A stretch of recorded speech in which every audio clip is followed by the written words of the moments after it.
tayong trabaho, guys. Ito mga kamangyan, kabado na ako dito. Kasi napansin ko talaga yung mall. Almost half of the mall walang kuryente. Kaya sabi ko, malamang maraming kamerang dinagan. Lalakad tayo. Natakot pala sa mall pag ano, sarado pa. Pag walang ilaw.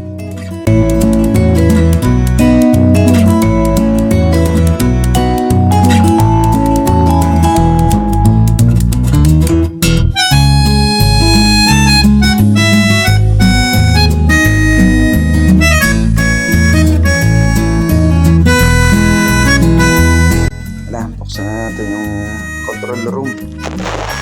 Mabubuksan na natin ang gift ngayong Pasko. Buksan natin ang gift.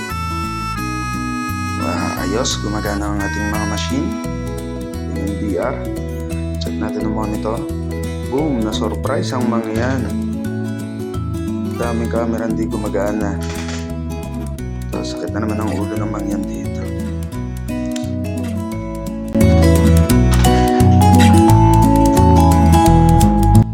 Dahil maikos na natin to mga mangyan.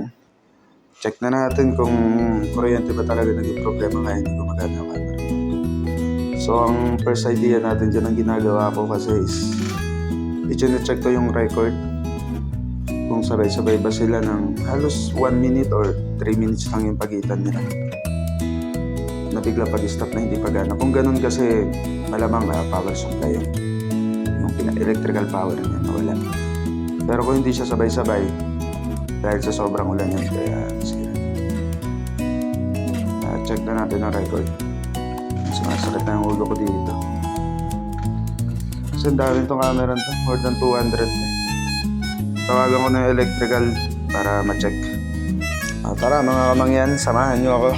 Magkiko tayo sa rooftop. Para ma-check natin kung saan natin kakabit yung dalawang bagong camera para daw makita yung kalsada sa labas ng mall. So wala kasi sa parking ground floor, hindi tayo makita ng pwedeng daanan na dito. So sa taas tayo titignan. At hahanapin na rin natin yung dalawang magaling kong maintenance electrician dito sa mall. Isang Bengali at isang Pakistani. Sila magagaling dito eh. Kaya naintindihan ko ng mga Pilipino, pag umuwi ng Pilipinas, puti na ang buhok. Nakakaputi ng buhok, makakatrabaho dito ang ibang lahi.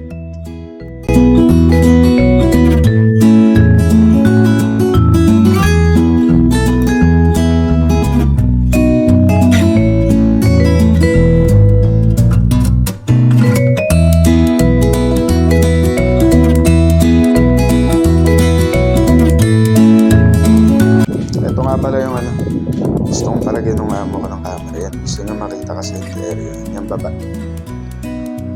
So, dito ko naisip maglagay. Isa dito, para yan, para makita yan.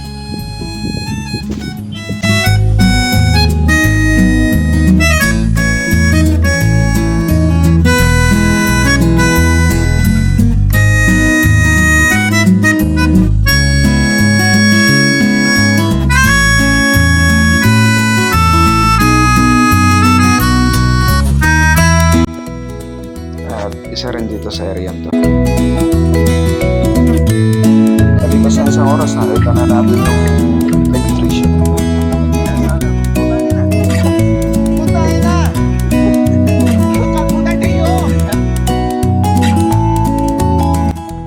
Bumalik na yung kuryente. Kuryente lang ang problema. Babay na mga kamangyan. Uwi na ako.